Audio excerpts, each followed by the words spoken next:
Alright, let me ask you this. What if I told you that 1988, the year everyone remembers for hits like Sweet Child O' Mine and Faith, actually had better songs that nobody talks about anymore? No, seriously. There's this weird myth that the 80s were all about big hair and cheesy synths, but some tracks from that year were so ahead of their time, or just weirdly timeless, that it's almost criminal how forgotten they've become. Today, we're resurrecting for 1988 pop gems that deserve way more credit. And honestly, this isn't just a nostalgia trip. These songs reveal something deeper about how music history gets written, and who decides what fades versus what stays. Let's dig in. First up, Huey Lewis and the News' Perfect World. Now, I know what you're thinking, didn't Huey Lewis peak at The Power of Love? But wait, this track? It's not just a B-side. It's got this laid-back, almost jazzy groove that feels like it belongs in a modern indie playlist. The production is uncannily clean for 1988. And here's the kicker, the guy who co-wrote it also did Slate 67-5309 Jenny, a song that's basically a meme before memes existed. So why isn't A Perfect World stuck in our collective heads? Maybe because it's too chill?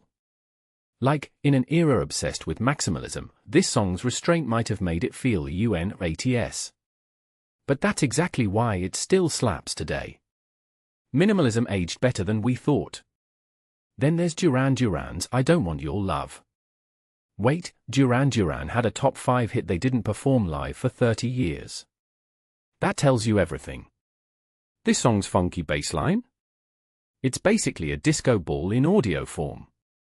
But here's the irony. At the time, critics called it too dancey for Duran Duran's rock audience.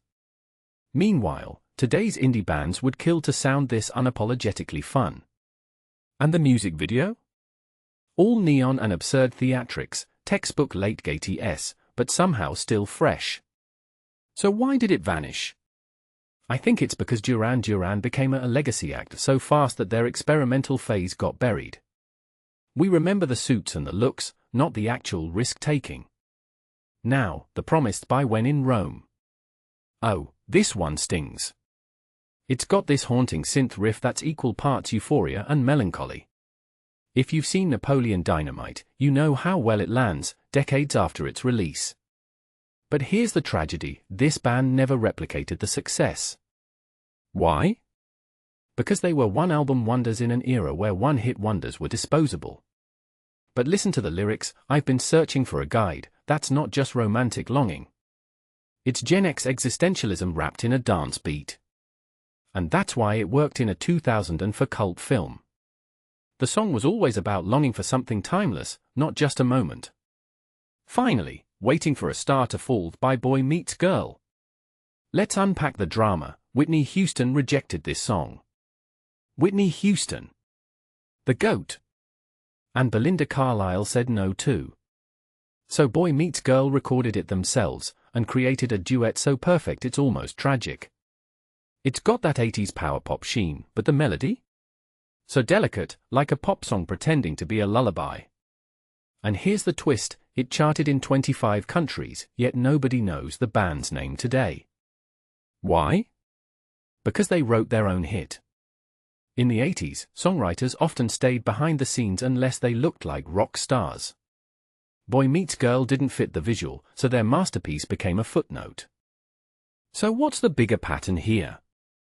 These songs failed to age in the traditional sense because they either broke the mold or didn't fit into easy narratives. Perfect World was too understated, I Don't Want Your Lover was too genre-fluid, The Promise was too emotionally ambiguous, and A Waiting for a Star to Fall was too anonymous. But that's exactly why they still feel fresh. They weren't chasing trends, they were quietly rewriting them. And isn't that the ultimate flex? The real question is, what other 1988 tracks are we sleeping on? Drop your forgotten favorites below.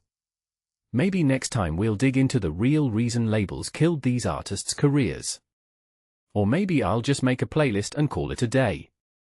Either way, go stream these. Your Spotify Wrapped 2024 might thank me.